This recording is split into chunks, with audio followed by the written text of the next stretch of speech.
주님의 기도학교 입학해서 오늘 두 번째 시간입니다. 근데 오늘은 정말로 학교처럼 좀 강의 같은 그러한 설교가 될 것 같습니다. 이 부분을 제가 그냥 넘어갈까 했는데 굉장히 중요하다고 생각이 되어서 이 주기도문이 어떤 위치에 있는지, 주기도문의 중요함, 그 중심성, 이것을 좀 우리가 확실히 알면 좋겠다 싶어서 오늘 설교는 좀 강의 같은 그러한 설교가 될 것 같습니다. 자, 우리는 지난주에 이 성경에 주기도문이 두 군데 나오는데 마태복음과 누가복음에 나오는 것을 보았습니다. 특별히 우리는 이제 지난주에 누가복음의 말씀만을 보았고요. 오늘은 이 마태복음의 말씀도 함께 보았습니다. 이 마태와 누가가 전해주는 주님의 기도의 핵심적인 내용은 같지만 이 주기도문이 등장하는 그 느낌이 좀 이렇게 다른 것을 좀 이렇게 생각하는 분들은 보지 않았을까 싶습니다. 자, 먼저 이제 누가복음부터 한번 보겠는데요. 누가복음에서 주님의 기도가 주어지시게 된 그러한 배경은 예수님의 제자 중 한 사람이 우리에게 기도를 가르쳐 주십시오라고 요청하는 데서 시작이 됩니다. 자, 그런데 그 앞에 하나의 이유가 나오죠. 요한이 자기 제자들에게 가르쳐 준 것처럼 우리에게도 기도를 가르쳐 주십시오라고 요청을 합니다. 자, 우선 예수님의 제자들이 기도를 요청했다고 하는 것이 아주 특별하다는 것을 우리가 좀 알아야 합니다. 왜 특별한가 하면, 자, 예수님은 유대인이셨고 예수님의 제자들 역시 유대인이었습니다. 자, 예수님 당시에 유대인이라고 하면 누구나 다 예외 없이 기도를 배웠고 기도를 했고 함께 모여서 같은 기도를 누구나 다 했습니다. 그러니까 기도를 가르쳐 달라고 할 이유가 없어요. 왜냐하면 자연스럽게 기도를 하는 것이 유대인의 삶이었기 때문입니다. 그들에게는 카데시라고 하는 아주 짧은 기도문이 있어서 회당에서 설교가 끝나면 곧장 다 같이 카데시 기도문을 외우기도 하였고, 쉐몬의 에스레라고 하는 기도문이 있고 18개의 기도문이 있어서 바로 하루 적어도 3번 아침, 정오 그리고 저녁에 이 18개의 기도문을 반복하면서 누구나 다 같은 기도문을 사용할 정도로 그렇게 기도에 익숙한 사람들이었습니다. 그런데 바로 이러한 유대인이었던 예수님의 제자들이 기도를 가르쳐 달라고 하니까 이것은 아주 특별한 그러한 요청임을 알 수 있습니다. 자, 그러면 왜 예수님께 기도를 가르쳐 달라고 했을까요? 그들이 기도를 몰라서가 아니라 이미 기도를 하고 있는 그들이 예수님에게 기도를 가르쳐 달라고 하는 데는 굉장히 중요한 이유가 있었을 것입니다. 예수님 당시에 유대 땅의 많은 유대인들은 메시아가 도래할 것을, 메시아가 오실 것을 기대하고 있었습니다. 물론 예수님이 약속하신 메시아로 오셨지만 그들은 예수님이 메시아라고 믿지 않았기 때문에 많은 사람들이 예수님이 아닌 진정한 자기들이 볼 때 진짜 메시아가 올 것을 기대하면서 그들 사이에는 자, 메시아가 정말로 우리 가운데 오시기 위해서는 우리가 준비되어야 한다. 그래서 그들 가운데 회개 운동이 일어나고 아주 뜨거운 그런 신앙 운동들이 막 일어났습니다. 그래서 요즘으로 치면 부흥 운동이 막 활발하게 일어나던 때입니다. 그 중에 가장 대표적인 사람들은 바리새파 사람들입니다. 우리는 복음서에서 예수님과 바리새인들이 이렇게 막 충돌하기 때문에 바리새인을 나쁜 사람으로 우리는 생각하고 있지만 사실 바리새파 사람들 굉장히 훌륭한 사람들이었습니다. 그들은 어떻게 하나님이 주신 말씀을 순종할까, 어떻게 계명대로 살까 하면서 그대로 살기로 헌신한 그런 사람들이었어요. 그래서 말씀대로 우리가 살아서 정말 메시아가 오는 그날을 보자 하는 그러한 놀라운 신앙 운동이 이 바리새인들이 하였던 운동입니다. 그건 아주 훌륭하고 좋은 거죠.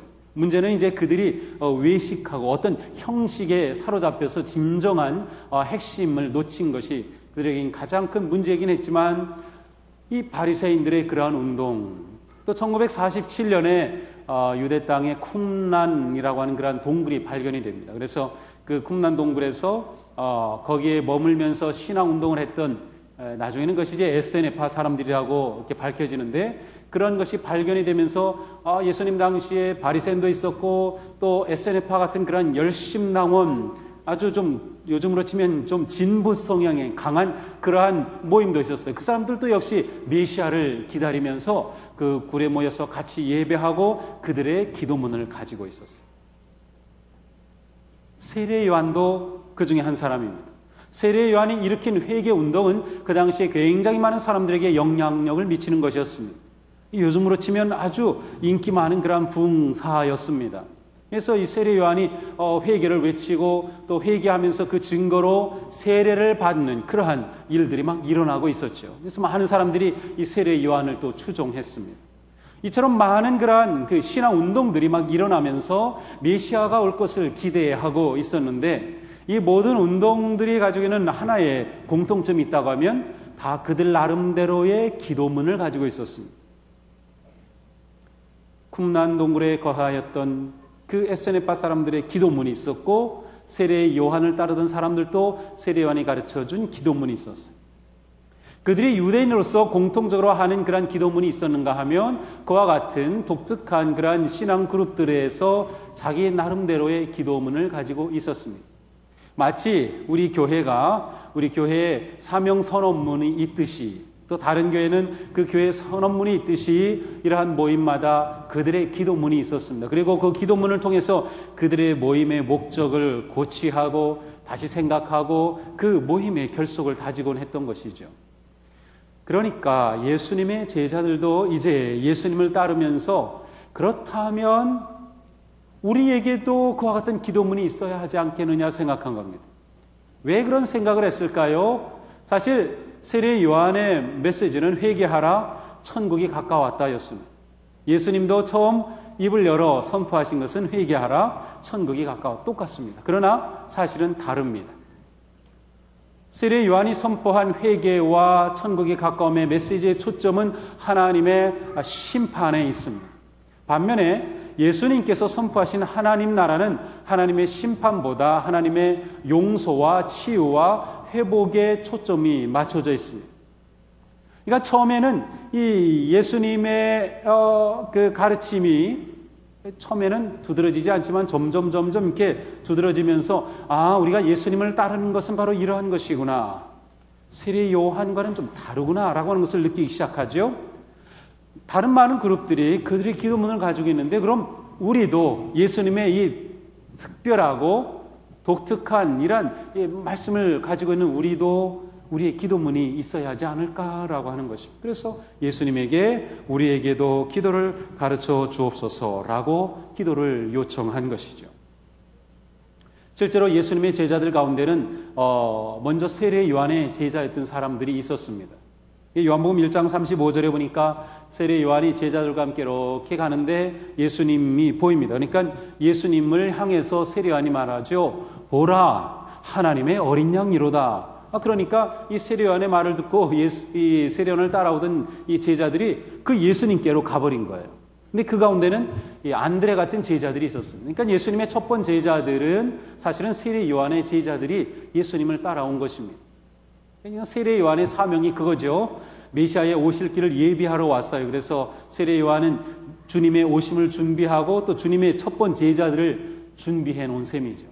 그러니까 그 제자들은 세례 요한으로부터 기도를 배워서 알고 있었는데, 이제 주님을 따르게 되니까 주님으로부터 기도를 배우고 싶은 그러한 마음을 가지게 되었고, 실제로 그러한 필요성을 느끼게 되었던 것이죠. 자, 이렇게 본다고 하면 주님의 기도는 예수님이 선포하신 하늘나라, 하나님 나라의 운동의 아주 중요한 핵심적인 내용이라는 것을 알 수 있습니다. 예수님의 복음의 선포와 예수님이 복음을 선포하심으로 오게 될 그러한 하나님 나라의 백성으로서 해야 될 기도가 바로 주님의 기도로 주어진 것입니다. 주님의 기도는 하늘나라 백성의 가장 중요한 핵심적인 기도이며, 하늘나라 백성으로 가지고 있는 그러한 독특한 백성의 모습을 보여주는 기도입니다. 주님의 기도는 하늘나라 백성의 정체성을 드러내주는 기도인 것입니다. 그러므로 내가 예수님을 따르는 사람이라고 하는 것은 내가 주님의 기도를 할 때 나는 주님을 따르는 제자입니다라는 것을 고백하게 되는 거죠. 우리는 주님의 기도를 할 때 나는 하늘나라 백성입니다를 고백하는 것입니다. 다른 종교들도 다 기도를 가지고 있습니다. 무슨 기도를 하느냐가 그가 누구인가를 드러내는 것처럼 주님의 기도는 우리가 누구인가 하늘나라 백성이라고 하는 그 놀라운 정체성을 드러내는 것입니다. 그러므로 주님의 기도는 우리의 믿음의 고백의 중심이 되며 예수님의 모든 가르치심의 핵심이 바로 이 주님의 기도에 담겨져 있는 것입니다. 우리가 진정으로 하늘나라 백성으로 살기를 원한다면 이 주님의 기도의 가치를 알아야 됩니다. 그냥 단지 외워서 그냥 하는 것이 아니라 이렇구나. 주님의 기도가 나를 만들어가고 내가 누구인가를 드러내는구나를 알아야 하는 거죠. 자, 두 번째로 주님의 기도는 교회 공동체의 기도가 됩니다. 자, 처음 유대인들이 예수님 당시에 했던 기도를 제가 카디시 기도가 있었다고 했고, 그다음에 시몬의 에스레 같은 기도 18개의 기도문이 있었습니다. 그런데 처음 예수님을 따르는 사람들이 유대인들이 볼 때 예수님을 따르는 나사렛 예수를 따르는 사람들은 유대교의 한 교파 정도로 생각했습니다. 우리 기독교에 감리교 있고 장로교, 성결교, 순복음 이렇게 침례교 있는 것처럼 마치 유대교의 한 분파인 것처럼 생각을 했어요. 그리고 실제로 예수님도 유대인이었고 제자들도 유대인이었기 때문에 처음 예수님의 제자들은 회당에 가서 예배를 드리고 또 성전 중심의 그러한 신앙 생활을 했습니다. 자, 그런데 유대교와 기독교가 점점 그 독특함이 드러나게 되면서 점점 멀어지게 됩니다. 특별히 66년에서 70년 사이에 있었던 유대 전쟁이 있습니다. 그러니까 유대인의 어떤 독립 전쟁을 했지만 결국 로마에 정복당하면서 70년에 예루살렘이 멸망하죠. 그래서 이제 완전히 멸망하게 되는데 그때쯤이면 기독교와 유대교가 완전히 결별을 하게 됩니다. 유대인들도 기독교는 우리와 다른 종교라고 생각했고 또 예수님을 따르던 그러한 제자들도 유대교와 우리는 이제 다르다라고 하는 것을 느끼기 시작합니다. 자, 여기서 주기도문이 왜 중요한가 하면 처음에 유대인들이었기 때문에 예수님의 제자들은 유대인들이 다 하던 카디시 기도 같이 하고 시몬의 에스레 기도 같이 합니다. 18대의 기도문 그것도 같이 했을 것입니다. 자, 그런데 점점 차이가 나면서 분리가 되면서 예수님을 따르던 제자들은 더 이상 우리들에겐 카디시 기도가 필요 없다. 우리에겐 더 이상 시몬의 에스레 같은 기도가 필요 없다. 우리에게는 주님의 기도가 있다라고 하는 것입니다. 따라서 예수님을 따르는 제자들 그리고 그 공동체에서는 주님의 기도가 가장 중요한 기도문이 된 것입니다. 주님의 기도 중심의 공동체가 되는 것이죠. 그렇게 되면서 주님의 기도는 예수님을 따르는 교회 중심의 공동체의 기도가 되는 것입니다. 놀라운 사실은 이 당시, 그러니까 기독교와 유대교가 나눠질 이 당시에 유대인들이 했던 그 18개 기도문 가운데 12번째 기도문이 이와 같이 되어 있습니다. 배교자들에게는 소망이 없게 하시고 교만한 나라는 빨리 우리의 생애의 뿌리를 뽑히게 하소서. 그리고 나사렛 당원들과 이단자들은 빨리 망하게 하시고 그들이 생명책에서 지워지게 하시며. 자, 여기서 나사렛 당원들은 바로 예수님을 따르는 사람들을 말하는 것입니다. 그러니까 이미 이때에는 예수님을 따르는 제자들과 유대교는 완전히 분리가 되고 유대교에서는 예수님을 따르는 사람들을 이단자로 정죄하고 망하게 해달라는 이 기도를 하고 있었다는 것을 알 수 있습니다. 자, 그렇게 되면서 주님의 기도는 예수님을 따르는 교회 공동체의 가장 중요한 유일한 공동체의 기도가 됩니다. 주님의 기도만이 그들의 기도가 되고 주님의 기도를 함으로 우리가 주님을 따르는 제자들이라고 하는 의식을 가지게 되고 그러한 공동체성을 가지게 되었던 것이죠. 그러니까 주님의 기도가 얼마나 중요한지 모릅니다. 지금도 마찬가지죠. 우리가 모인 그곳에서 주님의 기도를 할 때 이 모임은 예수님을 따르는 성도들의 모임이다라고 하는 것이 드러납니다. 비록 다른 데 가서 산중에서 모였다 하더라도 거기서 우리가 주님의 기도를 같이 한다고 할 때 그것은 바로 우리의 모임이 어떠한 모임인가를 그대로 드러내는 것입니다. 그러니까 주님의 기도는 우리 가운데 우리의 공동체가 하는 아주 중요한 기도다라고 하는 사실이죠. 자, 그러면 이제 마태복음 쪽으로 넘어가 보겠습니다. 자, 마태복음에서 주님의 기도는 산상수훈이라고 하는 큰 틀 안에 들어가 있습니다. 자, 산상수훈은 마태복음 5장, 6장, 7장에 나옵니다. 혹시 여러분 가진 성경 가운데 예수님이 하신 말씀은 빨갛게 된 그런 성경책 있죠. 요즘은 아주 그렇게 다 나서 읽기도 참 좋아요. 그런데 거기에 보면 이 마태복음 5, 6, 7장은 전부 다 빨갛습니다. 새빨간 곳이 거기에 있습니다. 영어로는 그래서 red, 빨간색의 글자, red letter라고 하는데 이 주기도문을 요즘 보니까 red letter prayer라고 해요. 빨간 글자로 된 기도문, 주님이 가르쳐 주신 주님의 기도라고 하는 뜻이에요. 자, 산상수훈은 예수님의 모든 가르침 가운데 보화와 같은 가르침을 모아 놓은 것입니다. 예수께서 무리를 보시고 산에 올라가 앉으시니 제자들이 나온지라 입을 열어 가르쳐 가라사대 심령이 가난한 자는 복이 있나니 천국이 저희 것이며 이렇게 시작이 되죠. 자, 이 산상수훈은 전부 5개의 큰 묶음으로 되어 있습니다. 첫 번째 묶음은 우리가 잘 아는 팔복의 말씀이고 산상수훈의 서론에 해당이 되는 것입니다. 자, 이 서론에서 중요한 것은 예수님을 따르는 자는 어떤 사람이어야 하는가를 보여줍니다. 무엇인가를 말하는 것입니다. 예수님을 따르는 사람은 세상의 빛과 소금이라고 말합니다. 예수님을 따르는 사람은 심령이 가난한 자라고 말씀합니다. 예수님의 진정한 제자는 온유한 자라고 말합니다. 예수님의 진정한 제자는 의에 줄이고 목마른 자라고 말합니다. 예수님의 진정한 제자는 핍박받는 자라고 말씀합니다. 누가 예수님의 제자인가를 보여주는 것이 산상수훈의 첫 번째 묶음, 바로 팔복의 말씀입니다. 그 다음 두 번째 묶음은 예수님이 주시는 새로운 법입니다. 이 새로운 법은 굉장히 구조가 재미있게 되었어요. 너희가 이렇다라고 하는 것을 들었으나 나는 너희에게 이렇게 말한다 라고 하는 구조로 되어 있어요.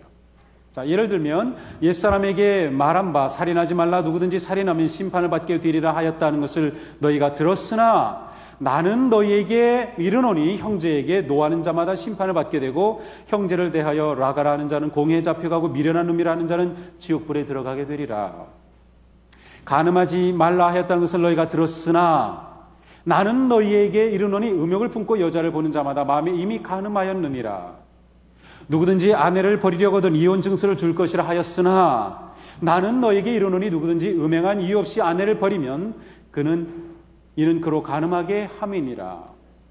눈은 눈으로 이는 이로 갚으라 했다는 것을 너희가 들었으나 나는 너희에게 이르노니 악한 자를 대적하지 말라. 누구든지 내 오른편 뺨을 치는 자에게 왼편 뺨도 돌려대라.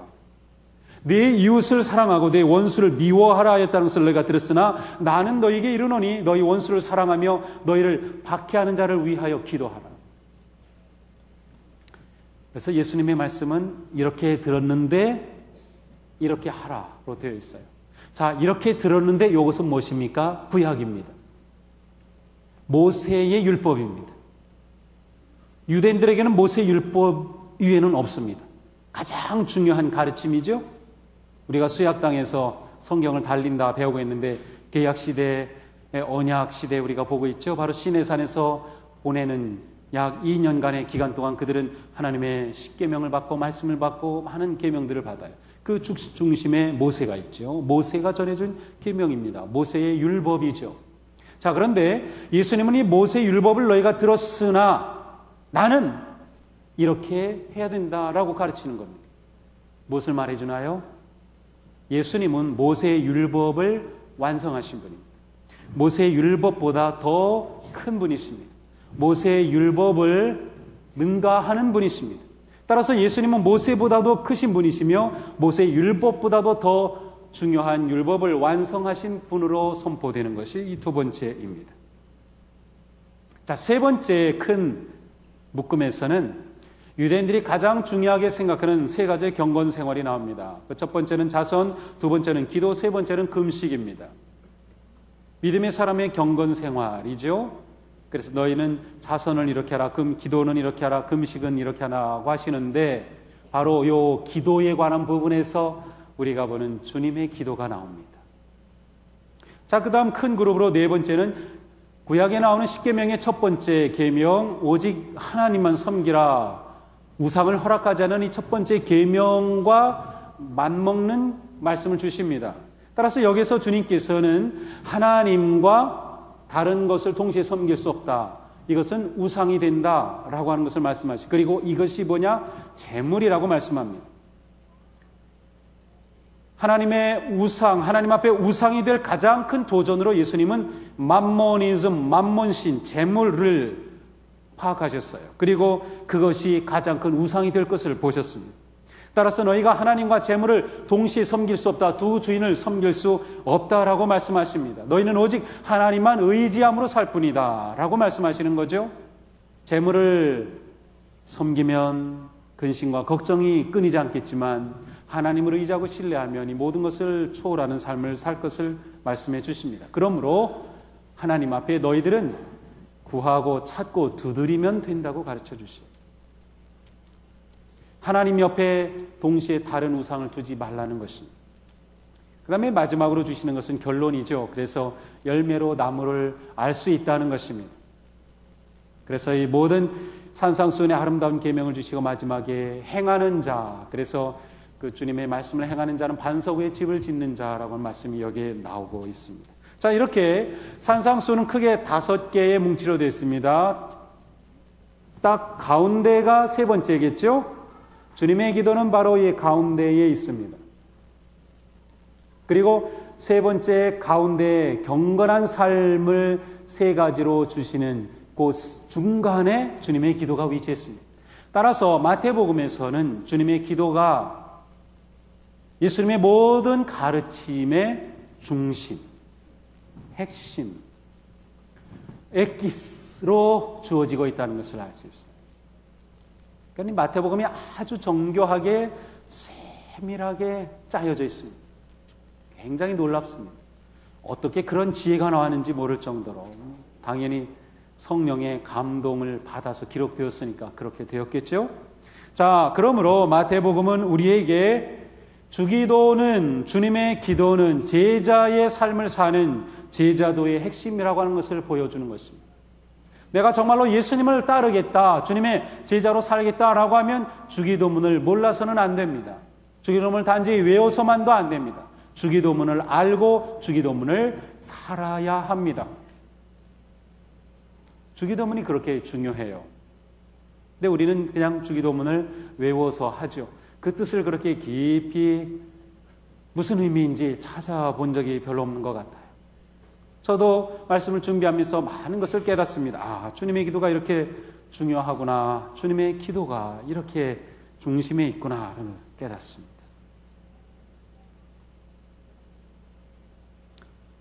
네 번째로 주님의 기도는 바르고 참된 기도의 가르침이 됩니다.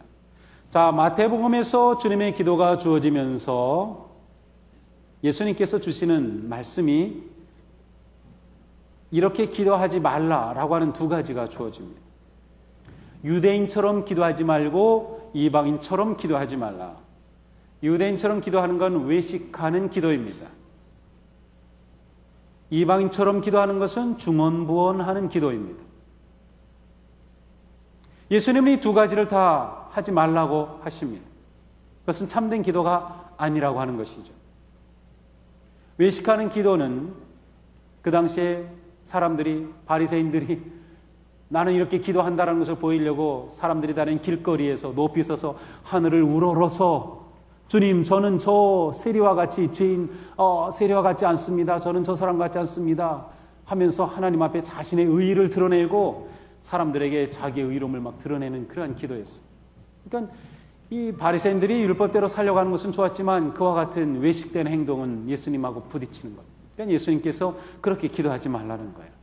진정한 기도는 하나님과 아주 친밀하고 은밀한 기도가 진정한 기도라는 거예요. 살아있는 기도는 하나님 앞에 내 마음의 깊은 것을 쏟아놓으면서 그 하나님과 깊은 관계 속에 드리는 기도예요. 사람이 신경 쓰여지지 않는 기도. 하나님도 은밀한 곳에서 은밀하게 들으셔요. 이 은밀하다는 것은 비밀스럽다는 거예요. 이 비밀스럽다는 것에 굉장히 중요한 것은 사람은 이해할 수 없는 깊은 친교와 교제가 이루어지는 거예요. 이 은밀함이 어디에 적용이 되는가 하면 이 성만찬을 행할 때 그것이 은밀함의 행위입니다. 그래서 이 신비의 절정이 성만찬입니다. 어떻게 하나님이 인간의 몸으로 오셔서 우리에게 자신의 몸을 빵과 포도주로 주셨으며 어떻게 우리가 그 주님을 먹을 수 있으며 그 주님이 우리 가운데 어떻게 임재하시며 이해할 수 없는 신비의 거기가 은밀함이에요. 근데 또 하나의 은밀함은 기도입니다. 이게 진짜 기도라는 거죠. 이게 정말 기도다. 이방인들의 기도는 그들이 말을 많이 하여야 들으는 줄을 안다. 근데 그게 아니라는 것입니다. 그러시면서 주님은 하늘 아버지께서는 너희에게 무엇이 있어야 할지 알고 계신다. 이게 이방인 기도와 우리 기도의 차이점입니다. 우리의 기도는 우리에게 필요한 것이 무엇인지 아시는 분께 드리는 기도입니다. 따라서 우리가 다 말을 해야만 아시는 하나님이 아니십니다. 말을 많이 해야만 들어주시는 하나님이 아니십니다. 하나님은 이미 우리를 아시기 때문에 기도하는 마음으로 주님 앞에 서기만 해도 주님이 우리를 기뻐하십니다. 우리가 일일이 다 구하지 못해도 우리의 짧은 한 기도만 들으시고도 우리에게 베풀어 주시는 거예요. 생각해 보세요. 우리가 구해서 받은 게 맞나요? 구하지 않고 받은 게 맞나요? 저는 구하지 않고 받은 게 더 크고 더 많고 더 중요한 것 같아요. 그게 우리 아버지께서 우리에게 기대하시는 기도. 따라서 주님의 기도는 진정한 기도가 무엇인가를 가르쳐주는 것입니다. 주님의 기도를 하는 사람은 참된 기도의 사람으로 세워져 갑니다. 주님의 기도를 할 줄 안다는 것은 엄청난 사실, 엄청난 은혜입니다. 저는 그런 생각을 해봅니다. 과연 우리가 주님 앞에 기도할 때 나의 기도는 다른 종교를 믿는 사람들이 그곳에서 하는 기도와 어떻게 다를까? 그냥 절에 가서 하는 기도를 그냥 교회 와서 똑같이 하는 건 아닐까요? 그냥 나무 밑에 가서 이렇게 빌던 그 기도를 그냥 똑같이 교회에 와서 똑같이 하는 건 아닌가 생각해 봐요. 주님께서 우리에게 기대하시는 기도는 그런 기도가 아닙니다. 너희의 기도는 달라야 한다. 유대인과도 다르고 이방인과도 다른 기도. 우리는 다른 기도를 하는 학교에 입학한 것. 우리의 기도는 달라져야 합니다. 내가 정말 하나님 앞에 바른 기도를 하는가? 하나님이 원하시고 기대하시는 기도를 하는가? 너무도 중요한 문제죠. 우리 모두 주님의 기도의 학교에 들어왔으니 주님의 기도가 이렇게 중요하구나. 주님의 기도가 이렇게 내 신앙에 정말 중요한 것이구나. 내가 기도하는 것이고 내 신앙이고 내 신앙이 기도로 나타납니다. 따라서 우리가 성숙한 그리스도인이 되고 생명력이 넘치는 그리스도인이 되고 정말 승리하는 그리스도인이 되는 것은 내가 어떤 기도를 하느냐와 동일합니다. 이곳에 있는 저와 여러분 모두가 주님의 기도학교를 통해서 성숙한 그리스도인, 정말 하나님이 기대하시는 진정한 기도자, 하나님과 은밀하고 깊은 교제 가운데 드리는 기도로 승리하고 기도로 평안하고 기도로 응답을 받으며 기도로 모든 삶의 자리에서 하나님의 인도하심을 받는 그러한 영광스럽고 아름다운 기도의 사람이 다 되시기를 축복합니다. 우리가 그러한 기도의 사람으로 성숙해 갈 것을 또한 기대합니다. 우리 서로와 같은 기도의 사람 되기를 사모하며 이 한 주간 우리가 주님의 기도를 계속 묵상하고 주님의 기도를 또 드리고 주님의 기도를 가슴에 깊이 품는 그러한 은혜로운 한 주간 되시기를 주님의 이름으로 축복합니다. 우리 기도하겠습니다. 이 시간 우리 기도할 때 다시금 주님의 기도 우리 같이 한번 드리죠. 세 번역으로 된 기도문 우리 함께 한 목소리로 드리겠습니다. 하늘에 계신 우리 아버지, 아버지의 이름을 거룩하게 하시며 아버지의 나라가 오게 하시며 아버지의 뜻이 하늘에서와 같이 땅에서도 이루어지게 하소서. 오늘 우리에게 일용할 양식을 주시고 우리가 우리에게 잘못한 사람을 용서하여 준 것 같이 우리 죄를 용서하여 주시고 우리를 시험에 빠지지 않게 하시고 악에서 구하소서. 나라와 권능과 영광이 영원히 아버지의 것입니다. 아멘.